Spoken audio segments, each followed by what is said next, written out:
Mr. Martin, welcome. Glad to have you on. When I saw you on Facebook, see you on Facebook a lot.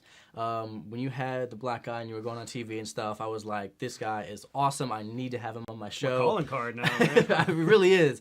And here you are. So let's just jump into it.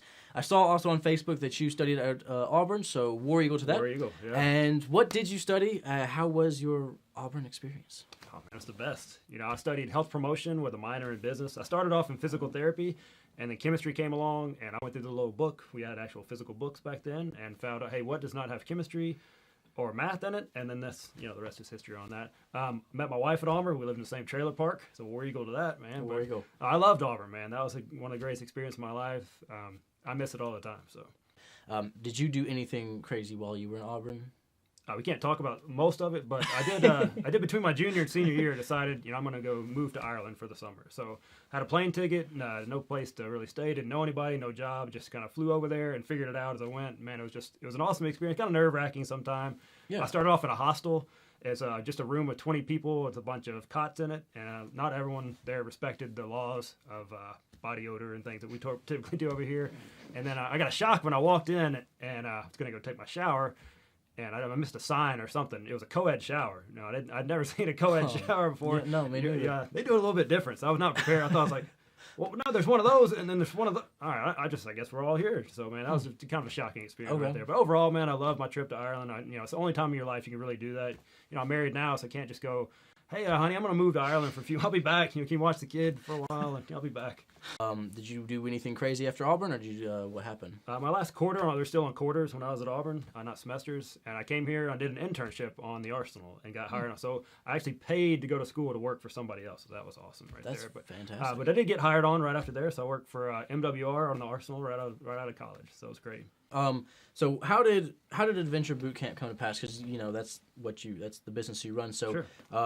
It looks pretty cool. But how did that come around? It's actually a franchise called a turnkey franchise where they'll give you the logos, the training, and then, hey, you kind of go make it your own. And I'd never heard of it. My dad saw on the back of a magazine an advertisement for it. He said, you should look into this. I think you'd be good at that. I was like, I don't know about that, man. I was like, I don't know. Because I was doing personal training. I was working on the Arsenal and for Huntsville Hospital and training people in their home and things like that.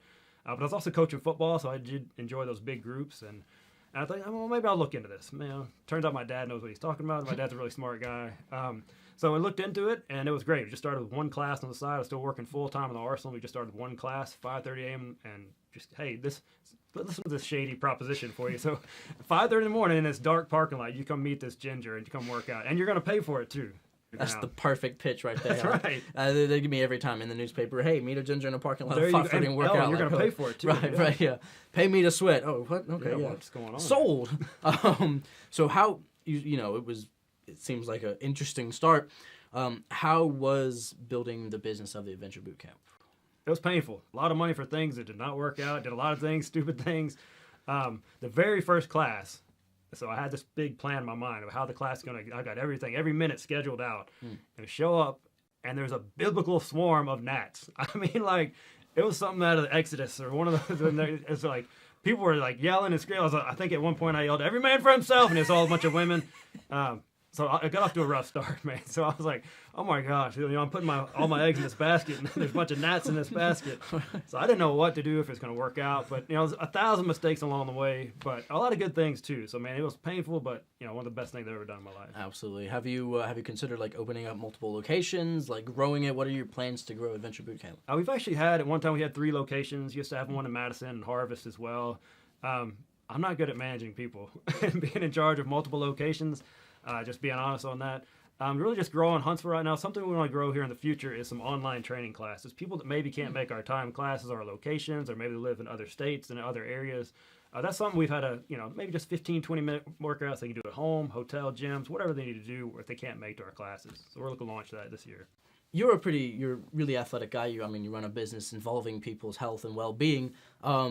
You're very chiseled. When you got out of the van, I was like, oh God, I gotta cover myself. Do you even lift, bro? I only lift on days that end in Y. Okay, that's fair. I get you. And what can you bench? Basically, whatever kind of weights you have, I got them. Okay, so if I want you to bench 445. Well, not that many. Not quite that many. But if you're talking like 75, 80, I'm your man. Yeah. Okay. All right. Do you do like low weight, high rep? I switch it up. Sometimes I'll lift heavy, or sometimes I'll lift for time, or sometimes I just switch it up. Sometimes do body weight stuff. I do a little bit of everything. I like it. Do you curl in the mirror? Of course. Okay. Is that part of your morning routine? You get up, you brush your teeth, and then... Oh, dude. Why are mirrors there if it's not reflecting the guns, right? Absolutely. I asked this question to pretty much all of my guests so far, but, Huntsville is just exploding, right? It's insane. What are you seeing that Huntsville is, how Huntsville is growing that you really, really like and you're really excited for? For me, people are really starting to catch on that health is very important, which is great because that's what I do, right? So that's really helpful for me. It's just more people coming in, just more exposure. My location's in South Huntsville. There's tons of growth in South Huntsville. Mm-hmm. New people to meet. But the main thing is, hey, people are trying to, maybe I want to take care of my health. That would be awesome if I could do that. So that's right up my alley right there. That's awesome. Yeah, I have noticed that the people just more and more just kind of all around are becoming more health conscious. Yeah. And here I am getting McDonald's in between takes. I wasn't gonna call you out, man. But it's not just everyone they're not just focused on, hey, I want to get 6-pack abs or that type of stuff. I want overall health. Mental, physical, emotional health. That's what we kind of focus on, and that's what people are getting. Hey, it's not just about this one thing. It's a full body deal. So that's absolutely, yeah, I agree completely. And so, do you have any like big projects or anything that you're working on right now besides the virtual training that you'd like to talk about, announce, anything of that sort? Sure. So a couple of races that I'm involved in, and really excited about. Okay. One of them is the Microthon, Rocket City Microthon. I don't know if you guys participated last year. It's basically if you go to Campus 805, and the green space between the two breweries right there is the Butler Green Release Call. That's the entire race right there. So we call it the Rocket City Microthon. Anyone can do a marathon, right? It takes a real stud to do the 0.12K. So we did that last year. It's a great fundraiser. So we did that one. And we also put on the Rocket City Adventure Race. It's a kind of an obstacle course, kind of adventure race downtown. It's a free race. We just ask for donations for Girls in the Run of North Alabama and do a little fundraiser to get people downtown, help some of the businesses out there. We do after parties, the breweries down there, that type of stuff. So kind of just build that atmosphere that downtown. Because when I was a kid, there was nothing going on downtown. Mm-hmm. If you're downtown, you're probably paying a ticket, or maybe you're on probation or something like that. You're not going down there to have fun. So downtown's they've done an awesome job growing that. They really have. Maybe like when I was a kid, there was that like sketchy arcade in the mall. But I didn't think that was Madison Square Mall. I think that wasn't even Parkway Place. So I don't remember, man. Madison Square's torn down now. Yeah. So that's I'm not a runner, but that sounds awesome. And was that 0.12K or 1.2K? 0.12K, yeah. So a tenth of a kilometer. About 393 feet, so a little bit longer than a football. Okay. A football field and a few first downs, and you're there. So. Okay, that's ridiculous. Yeah, you have to look into it. It's good times. That's like you have to have real endurance for a couple of. We did a whole 6-week training program leading up to it, so you can look that up. You actually did a training program for. I mean, you don't just show up and do that kind of stuff, man. You got to train for it. So yeah, I put together a little 6-week training program. Do you know the fastest time that was for that microthon? We actually did not time it. Okay. Something I did right is, those old school bikes with the giant front tire and the tiny little wheels in the back. So he led the thing off riding that over there. Some people crawled it. Some people, actually, a moving company put some people on some of those little furniture dollies and rolled them across. That was an extra donation. You can roll. If you're not into running, they'll cart you across. So, yeah, just a real festive atmosphere. We had vendors and people donating their time and money and effort, and I think it ended up raising over $10,000. So it's pretty awesome. That is amazing.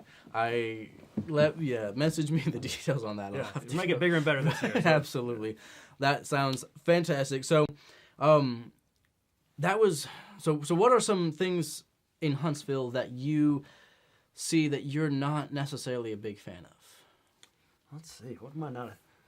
See, for me, if you have to sit in traffic for 5 minutes, that's too much, right? So I kind of fear like Huntsville becoming like an Atlanta or somewhere like that where traffic is just ridiculous. I mean, we're not going to be at that level, but Huntsville, as you know, is one of the fastest growing cities in the nation, mm-hmm.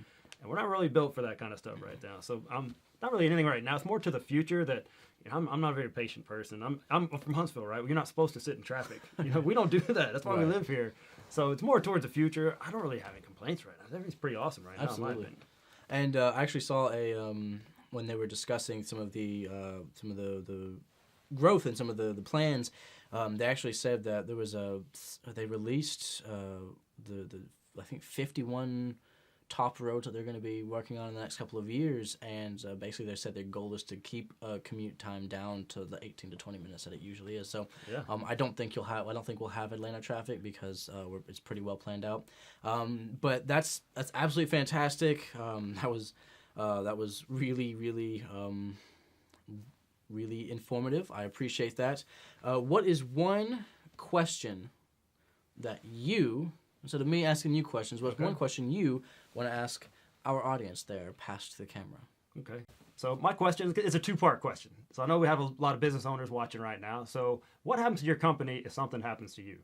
And my second question is, why are you not taking care of your health? Boom. That's it. There it is. Mr. Martin, I truly appreciate it. Thanks for having It's me a on, lot man. of This is fun. great. Absolutely. And I look forward to that micro run. That is Yeah, going to be make plans to amazing. attend. Absolutely, I will. So, till next time. See you guys later.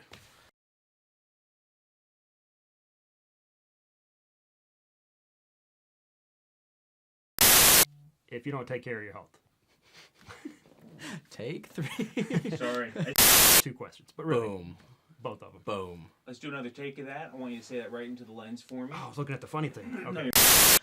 How often do you show off your abs? Never. Never? Dude, I'm a ginger. I'm so pale. It doesn't matter if you're ripped when you're a ginger. You keep that stuff covered just up. reflects to everybody. Just No. boom. Now, I may come out at night. Like, during the day, I'll explode. But at night, I got that moon tan. Like the sexiest vampire. Just like Yeah. When all that stuff was going on with Twilight and stuff, I was in. When pale was in, I was your guy.